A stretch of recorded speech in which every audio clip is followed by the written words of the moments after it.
So in this lesson we're going to look at the organisation and structure of the League of Nations. If you remember, the League of Nations was the 14th of Wilson's 14 points.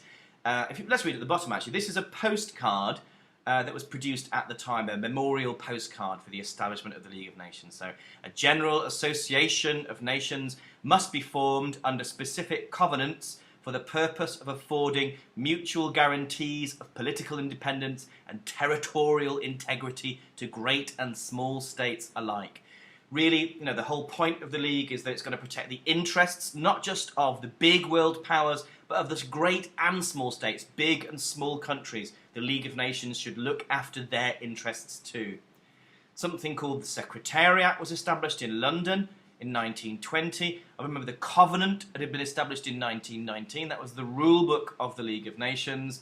And the League first met, the Assembly of the League first met at 1920 in Geneva in Switzerland. So what were the aims of the League of Nations? Well, here are 4 of the aims. One of them was that the League was supposed to stop wars. The League was supposed to be an international body that would help to sort out any disputes between countries and would deal with aggressive countries by all of the members of the League acting together to stop any problems, and to be a place where nations could come and discuss their problems and the League would help to sort them out fairly and peacefully. Another of the League's aims was to improve the living and working conditions of people all over the world, so that they lived healthier lives and safer and better places to work. The League was also intended to encourage international disarmament, so countries all over the world would reduce the sizes of their armies and militaries. Remember, the arms race was one of the contributing long-term factors of the First World War, and the world had just come out of the horror of that war. Last of all, it was supposed to enforce the terms of the Treaty of Versailles, to make sure that countries stuck to the agreements in the treaty. Let's look now at the structure and organisation of the League, and you should copy this diagram down into your exercise box. So one of the League bodies was the Assembly. This met once a year.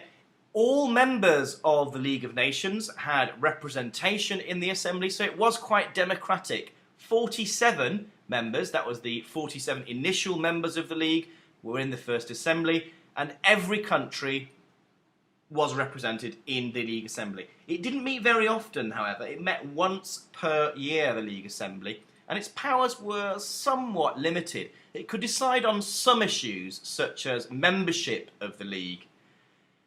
Something else about the League Assembly was that all decisions in the League Assembly had to be unanimous. That is, if the League was going to take any decision that the Assembly had to vote on, it had to get 100% of the votes for the League to take any action. Now, in a way, this is a good thing. It means that any decision taken by the Assembly, all members of the Assembly agree. However, it's in practice very difficult to get member nations from many different nations with many different interests all to agree on something and to vote all together.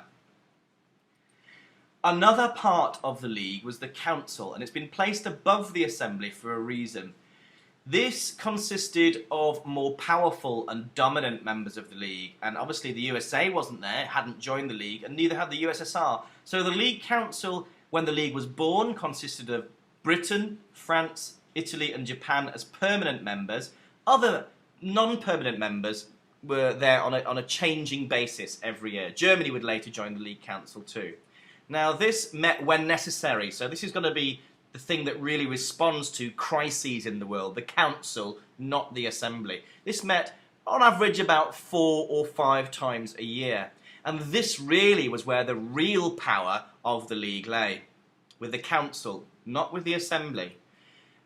Like the Assembly, though, any decision that the Council took had to be unanimous. That was because any member of the League Council could veto. So if one member voted against a decision, it wouldn't get passed. Again, this could potentially stop the Council from coming to any decision which is against the interests of any member of the Council. They could use their veto.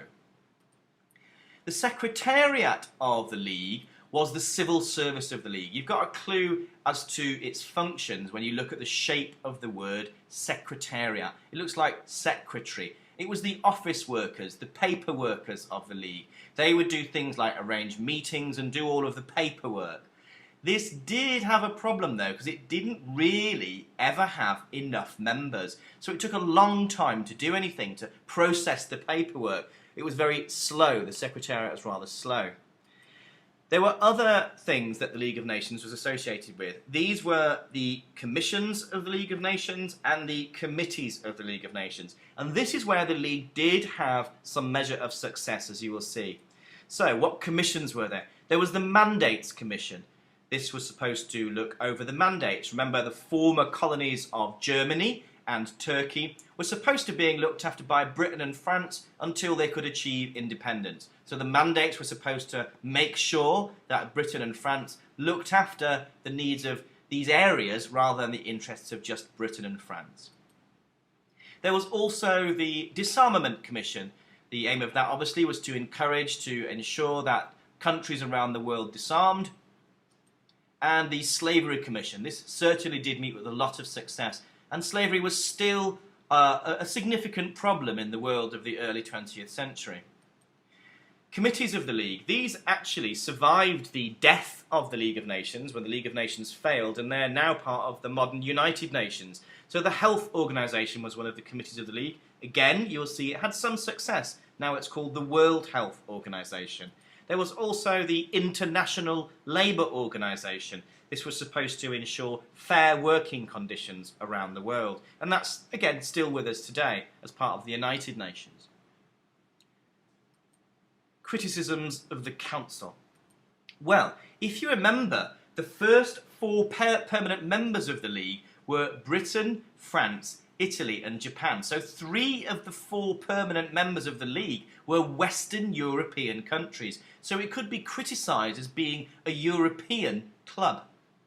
How can it be representative of the world when 3 out of the 4 members of the Council are Western European powers? Britain, France and Italy. It could be accused of a measure of racial discrimination. In fact, a Japanese delegate at the the Treaty of Versailles tried to get an anti-racial discrimination clause into the covenant, into the rulebook of the League of Nations. But this was opposed by Britain and France and Italy because they were worried that if there was an anti-racial discrimination written into the code of the League of Nations, into the rulebook, the covenant, then the fact that they run as empires, that the Western white European nations run these non-European colonies, they control them, could be threatened potentially by an anti-racial discrimination bill. The colonies were traditionally in the past seen as the white man's burden, that somehow these civilized Western European nations were looking after these colonies until they were ready to look after themselves. A somewhat patronizing and slightly racist attitude. Absent powers in the Council. The USA was intended to be one of the founding members. The USSR was missing from the League. Germany also. So significant powers were missing from the League of Nations. How could it claim to be a world power representing the best interests of the world with the power to enforce that if it's lacking these very important nations? This is something that Newton Roswell of Canada said at the time. You may say that we should have confidence in the European statesmen and leaders. Perhaps we should. But it was European statesmanship, European ambition that drowned the world with blood. He's basically saying, like, okay, you're saying we should have confidence in the Council of the League, but it's dominated by European statesmen. And it was Europe that dragged the world into the horrors of the First World War. A critical weakness of the League was that the United States didn't join. It was supposed to be a member of the Council, so that chair was empty at the Council. Wilson was a Democrat, and the opposing party to the Democrats dominated the Senate of the United States, in the United States government. They were Republicans, and the Republicans tended to be more isolationist. they didn't want America to get involved in old world affairs and wars. They thought America should look after American interests and not spend American lives and money on wars in Europe, for example. And the US Senate prevented America from joining the League of Nations. Let's look at this cartoon for a moment. Look at the title of the cartoon, Looking Our Way for a Blood Donor. So they're using this metaphor. Down here you've got this old man, and this old man is supposed to represent the old powers of Europe. What does it say here? Bloodletting, the only remedy they know. This is a metaphor for the wars that have frequently ravaged across the European continent, and it's the metaphor being used is that of bloodletting, an old medieval medical practice where people used to basically cut open their veins and bleed into buckets. This was supposed to be a cure in the medieval times, and they're using this as a metaphor for war. This cartoonist is saying old war, bloodletting, i.e. warfare, is the only solution that Europe seems to know to deal with its problems. And look what the figure of Uncle Sam that represents America is saying. You can continue your archaic remedy, your old-fashioned remedy, if you want to, but don't depend on me for the transfusion. The point of the cartoon is, why should America spend its blood and treasure, its lives and money on a war on a different continent when it doesn't need to get involved? It's got this ocean in between. The absence of the United States greatly weakened the League of Nations. This is a point made by Marcel Cachin, a French politician. The defeat suffered by Wilsonism, that's the absence of the League of Nations, strikes at the very existence of the League of Nations. America's place will remain empty at Geneva, and the two countries that will dominate, France and Britain, are divided on almost every one of the topics to be discussed. So Marcel Cachin is saying, look, America's not a part of it, and France and Britain, the two main powers, they hardly agree on anything. So how's the League and the Council really going to get anything done? Here is a contemporary American cartoon. This is an American cartoon which is clearly against America joining the League of Nations. So this figure here, this top-hatted figure with the stars on his jacket and the stripes on his trousers, this is Uncle Sam, which is frequently used to represent America. And you can see he's not in a good position here. His hands are tied together and they seem to be pulled in different ways by England over here, foreign nations, European nations, the Empire of Japan. They're saying, this cartoonist is making the point, if America joined the League, her hands would be tied, her independence would be gone, she would be within the control of these foreign powers, so she shouldn't join the League of Nations. She'd be pulled about by the desires and the ambitions of these foreign powers outside the United States. Here's a cartoon, a British cartoon, which criticises the absence of the United States from the League of Nations. Here, the League of Nations is represented by a bridge. It says here, this League of Nations bridge was designed by the President of the United States. You can see Belgium's there, France is there, England's there, Italy there.